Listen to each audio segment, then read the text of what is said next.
생명에 대한 이야기를 자주 드리고 있습니다. 오늘 또 그와 관련된 이야기를 좀 더 나누어 볼까 합니다. 생명권이라고 하는 것은 자유권 그리고 또 행복 추구권과 함께 헌법에 보장되어져 있는 인간의 기본권입니다. 그런데 이 자유권과 행복 추구권은 사실 살아 있어야만, 다시 말해서 이 생명이 전제되어져 있어야만 또한 추구할 수 있는 가능한 권리라고 할 수 있습니다.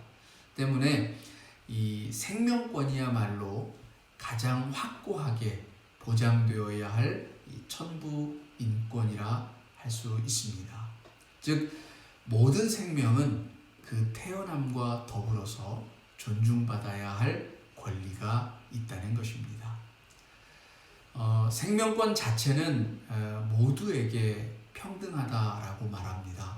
그런데 이 자연계에서 최상위의 힘을 가지고 있는 우리 인간들에게조차 생명권이라고 하는 것은 결코 평등하지 않습니다. 이 실제 생명의 가치가 태어나는 이 순간부터 달라지는 것을 우리는 삶을 살아가면서 너무나도 자주 목격하기 때문입니다. 그리고 살아가면서 이 가진 자와 못 가진 자의 생명권의 격차라고 하는 것이 더욱 커져가는 현실을 목도하게 됩니다. 없는 사람들은 자기 목숨 하나도 스스로 지켜내기가 쉽지 않은 것이 사실이라는 것입니다. 그래서 위기를 만나거나 고난에 처해서 이 삶과 생명이 위협당할 때 어려운 사람들이 더욱 어려운 법입니다. 세계 최강국이라고 하는 저 미국에서도 이는 예외가 아닙니다. 얼마 전 기사에 난 내용을 보니까 미국의 높은 의료 비용 그리고 낮은 그 의료보험 가입률이 가지고 있는 고질적 문제가 바로 이 코로나19 상황에서 여실하게 드러났다는 것입니다. 최대 400만 원에 달하는 검진 비용은 이 보험이 없는 빈곤층이 병원에 가는 것을 주저하게 만들었습니다. 때문에 앤드루 쿠오모 이 뉴욕 주지사는 모든 생명이 동등한 가치가 있다고 말하면서 왜 가장 빈곤한 사람들이 언제나 최대 피해자가 되어야 하는가라고 하는 말을 하기도 했습니다. 바이러스 확산을 피해서 각국 정부가 자가격리와 외출 금지를 주문했지만 이 역시 빈부격차를 드러내는 도구가 됐습니다. 스스로를 격리할 집이 있는지, 재택근무가 가능한 직종인지, 며칠간 휴직을 해도 심지어는 이렇게 2개월 이상씩 무급 휴가를 얻고도 생계를 이어갈 수 있는지에 따라서 생명권의 격차가 생겨난 것입니다. 심지어 그 일부 유명인들은 자가격리를 위해서 아주 그 풍광이 아름다운 그런 바다의 섬을 통째로 사기도 했습니다. 한편에서는 자가격리는커녕 하루 벌어 하루 먹고 살던 일용직 노동자들이 집세를 내지 못해서 거리로 내쫓길 위기에 처해 있기도 하고 바이러스의 무방비로 노출된 노숙인들은 더더욱 오갈 데 없는 신세가 되기도 했습니다. 인도에서는 이 정부의 외출 자제령에도 불구하고 하루 생계를 위해서 많은 사람들이 외출을 감행했습니다. 브라질과 멕시코 이런 저개발 국가에서도 비슷한 일이 일어나고 있고 지금 우리가 살아가고 있는 이태리와 같은 유럽에서도 그런 조짐들이 나타나고 있습니다. 바이러스에 전염되는 것에 대한 두려움보다 지금 자신과 가족의 굶주림을 면하는 것이 저들에게는 더욱 시급한 문제가 된 것입니다. 이태리 내에서도 봉쇄 조치를 언제 얼마나 푸느냐를 놓고 연일 논쟁이 벌어지고 있습니다. 한쪽에서는 너무 이른 봉쇄 해제는 더 큰 위험을 초래할 거라고 하는 이야기를 하는가 하면, 다른 쪽에서는 이런 식으로 봉쇄를 계속하다가는 전염병으로 죽기 전에 굶어 죽게 생겼다라고 말합니다. 조금 여유가 있는 사람들은 안전을 원하고, 그렇지 못한 사람들은 위험을 무릅쓰더라도 양식을 살 수 있는 일자리가 필요하다는 것입니다. 모두가 생명과 관련된 문제이고, 사실 이것을 풀어가는 데에는 지혜가 필요합니다. 일자리를 지키면서도 안전을 제공하기 위한 정부의 관리가 잘 행해져야 하고, 또 모두가 한 마음으로 그러한 일에 동참할 때에 그것은 현실이 될 수 있습니다. 또한 우리들 이 일을 위하여서 지혜를 모으고 함께 기도할 수 있어야 한다는 것입니다. 이렇듯 생명이라고 하는 것이 누구에게나 평등하다라고 우리는 소리치고 있지만, 세상에서는 그 외치는 소리와 현실 사이에 엄청난 간극이 있다라는 것을 우리는 알 수 있습니다. 말처럼 실제 세상은 결코 평등하지 않다는 것입니다.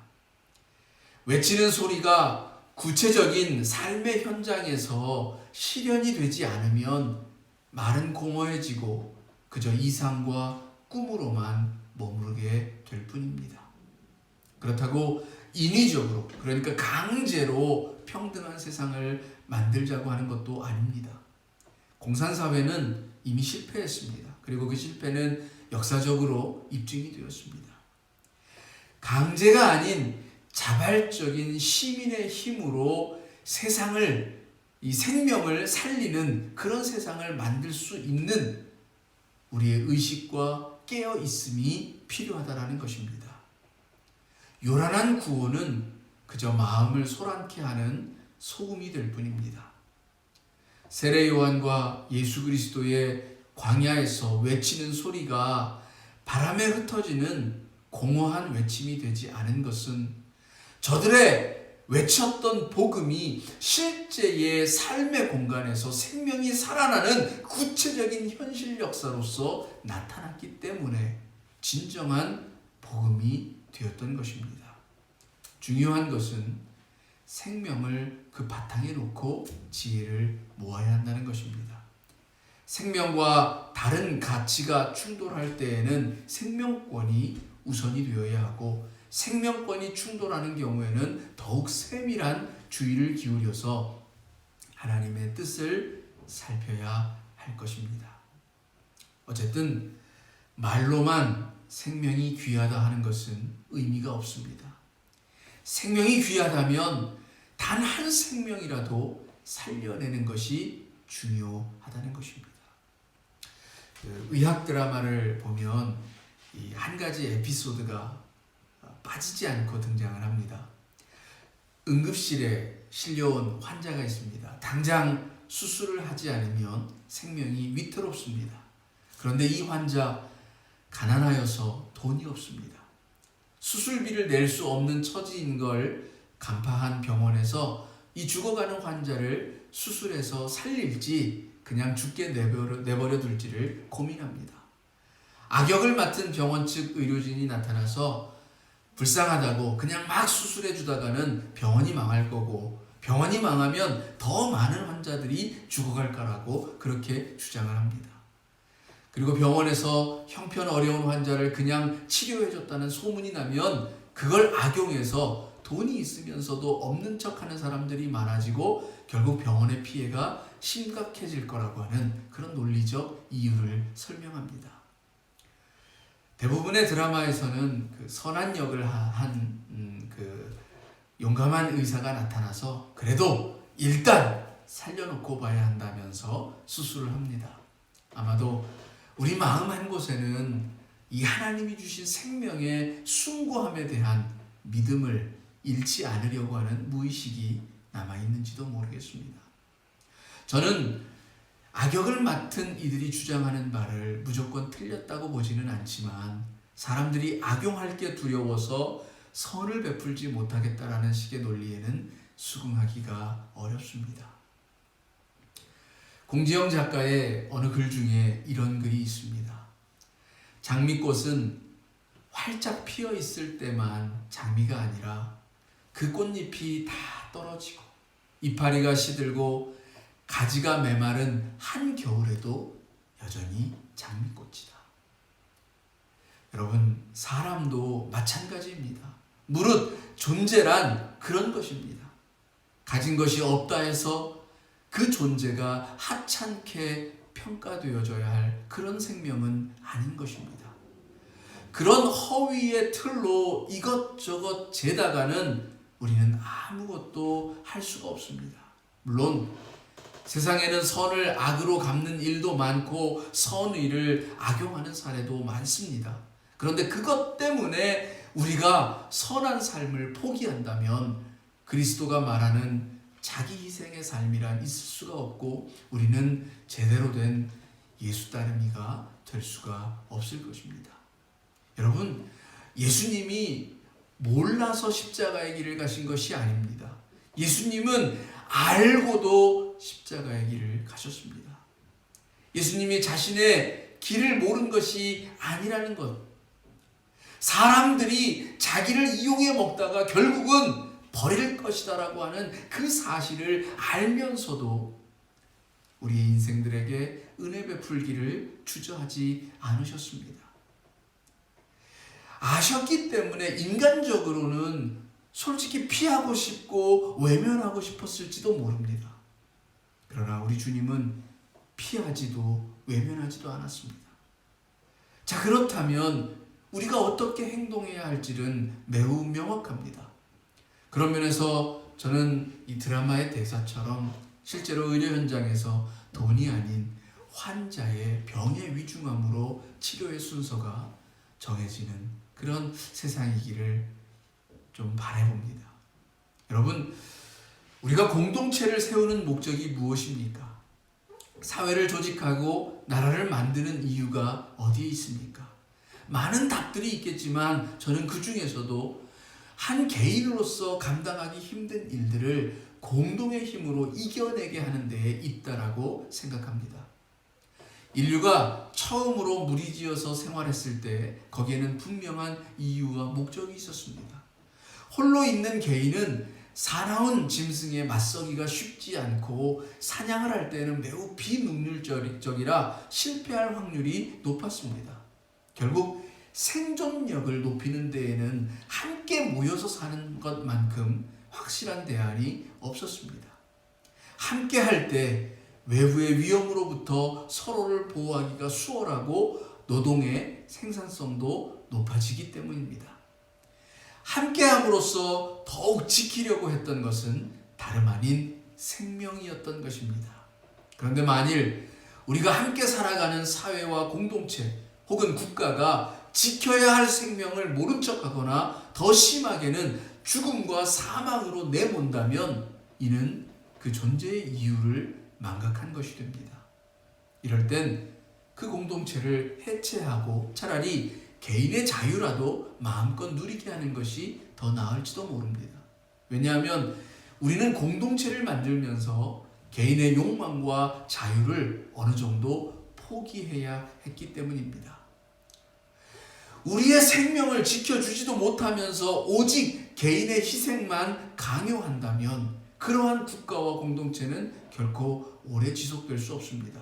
만일 그런 국가가 존재한다면 폭압과 억압으로 얼룩진 감시사회일 것이 분명합니다. 그런 나라의 국민으로 살고 싶은 사람이 과연 얼마나 될까요? 오늘 본문은 다윗이 통일 왕국을 세운 뒤에 자기는 이 호화로운 백향목 궁전에 기거하는데 하나님의 말씀은 여전히 저 출애굽을 할 때에처럼 천막 안에 있는 것이 너무나도 안타까웠습니다. 그래서 이 성전을 지으려고 하는 마음을 먹었습니다. 하나님에 대한 이 다윗의 신실한 마음을 엿볼 수가 있습니다. 그런데 하나님은 그런 다윗에게 나단 선지자를 통해서 이렇게 말씀하십니다. 5절과 6절이 오늘 우리가 살펴볼 가장 핵심적인 내용인데요. 여러분 다시 한번 보시면서 잘 살펴보시기 바랍니다. 먼저 하나님은 이 이스라엘 백성들이 애굽에서 나와서 광야를 지나고 오랜 싸움을 통해서 가나안에 정착한 후에 지금의 국가를 세우기까지 성막과 장막 안에 놓여서 이리저리 옮겨 다니는 신세였다라는 것을 말씀합니다. 그런데 그런 신세 때문에 이스라엘의 사사들에게 야, 너희들 나를 위하여서 백향목 집을 지어 이렇게 말씀한 적이 있느냐라고 되묻습니다. 무슨 얘기입니까?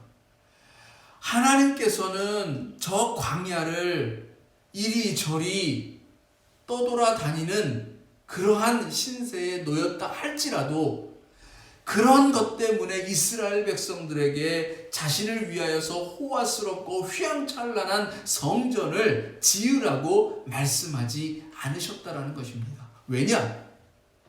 하나님의 궁극적인 관심과 목적은 그런 것이 아니었기 때문입니다. 하나님께서 당신을 위하여 백향목으로 아름답게 집을 지으라고 하는 대신에 이스라엘 사사들에게 하신 말씀이 바로 하나님의 궁극적인 관심과 목적이었습니다. 그게 무엇입니까? 사사들에게 하신 말씀이 무엇입니까? 내 백성을 먹이라는 것이었습니다.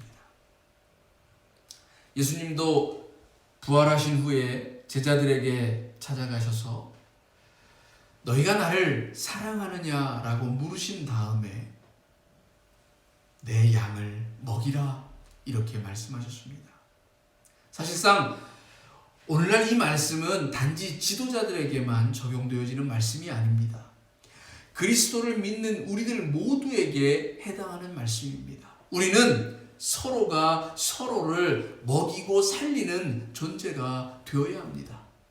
하나님을 사랑하는 일은 그저 교회 건물을 세우고 화려한 장식을 하고 헌금을 많이 드리는 일이 아니라는 것입니다. 그것은 표면적이고 외양의 어떤 일들이라고 한다면 그 외양으로 드러나는 것이 진실이 되어지고 우리의 마음 봄바탕에서 우러나는 진실된 고백이 되어지기 위해서는 그 전에 우리의 삶의 아름다운 하나님의 말씀 따름이 있어야 한다는 것입니다. 이스라엘의 지도자들에게 내 백성을 먹이라고 말씀하신 하나님은 오늘 동일하게 우리에게도 서로의 생명을 살리고 구원하라고 말씀하실 것입니다. 여러분, 아무리 작은 공동체라도 이 생명 존중에 대한 정신을 잃어서는 안 됩니다. 그러면 공동체의 존재적 의미를 상실하는 것입니다.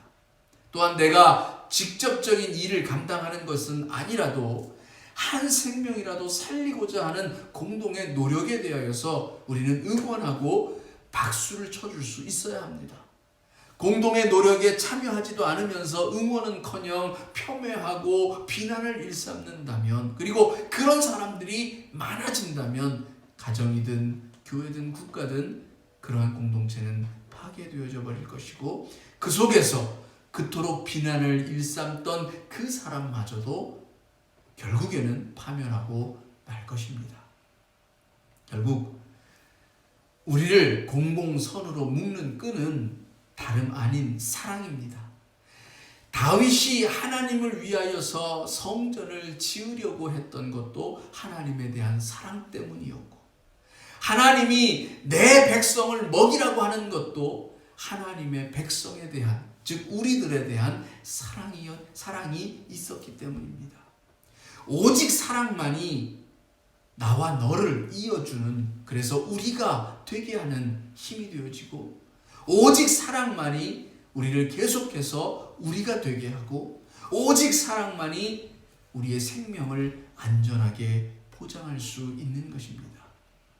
그리스도의 사랑이 십자가를 통해서 하나님과 우리를 끈끈하게 이어놓았고 하나님의 나라와 이 세상 사이에 유일한 다리가 되었습니다. 그렇다면 우리는 이 세상에서 저 하나님의 세계로 넘어가는 데에는 반드시 사랑이라고 하는 다리를 건너가야 한다는 사실을 잊지 않아야 할 것입니다. 내 백성을 먹이라라고 하는 하나님의 궁극적인 관심을 두고 오늘 우리도 함께 기도하며 이 사랑으로서 아름다운 우리의 세상을 세워갈 수 있기를, 그리고 이 세상이 정말 하나님의 나라와 세계로 변하여져 가는 것을 목도하는, 그리고 그 일에 참여하는, 침노하여서 얻는 하나님의 천국 생활이 다 되어지기를 주님의 이름으로 축원드립니다. 기도하시겠습니다. 하나님은 당신의 백성들을 먹이시고 살리시는 일에 관심이 있었습니다. 그저 호화로운 궁전과 같은 아름다운 집을 짓고 그 속에 기거하는 것이 하나님의 목적이 아니었습니다. 하나님, 오늘 우리의 마음은 하나님을 사랑하는 데에 과연 열심입니까? 그렇다면 지금 현재 우리가 서 있는 자리에 과연 얼마나 사랑하고 있는지를 돌아보게 하여 주시옵소서. 오늘 내가 사랑하지도 않으면서 하나님을 위하여서 아름다운 성전을 짓고 그곳에 많은 물질과 나의 시간을 드린다고 말하는 것은 그저 어쩌면 거짓인지도 모르겠습니다. 하나님, 우리의 하나님께 드림이 정말 진실이 되어질 수 있도록 내가 서 있는 이 자리에 내 마음의 사랑이 풍성하게 자라나게 하여 주시옵소서. 하나님, 더불어서 그리하여 한 생명이라도 살릴 수 있는 우리가 되게 하시기를 원합니다. 하나님, 주님의 뜻을 쫓아 살아가는 우리들의 가운데 이 사랑을 통해서 회복되어질 새로운 세상을 바라봅니다. 하나님, 이 땅은 분명 다시 회복되어지고 다시 소중했던 그 일상으로 돌아오게 될 줄을 믿습니다. 지금 우리가 서로를 배려하고 서로를 사랑하는 마음에서 서로의 생명을 존중하는 이 삶을 주어지는 새로운 삶 속에서도 여전히 동일하게 실천할 수 있도록 도와주시옵소서. 한 생명이 그 무엇보다 귀하다라는 것을 늘 잊지 않으면서 살아갈 수 있는 저희들 되어지기를 원합니다. 하나님의 뜻이, 하나님의 놀라우신 그 은혜가 오늘도 저희들을 다시금 살리는 구원의 방주가 되어줄 줄로 믿습니다. 예수님의 이름으로 기도드립니다. 아멘.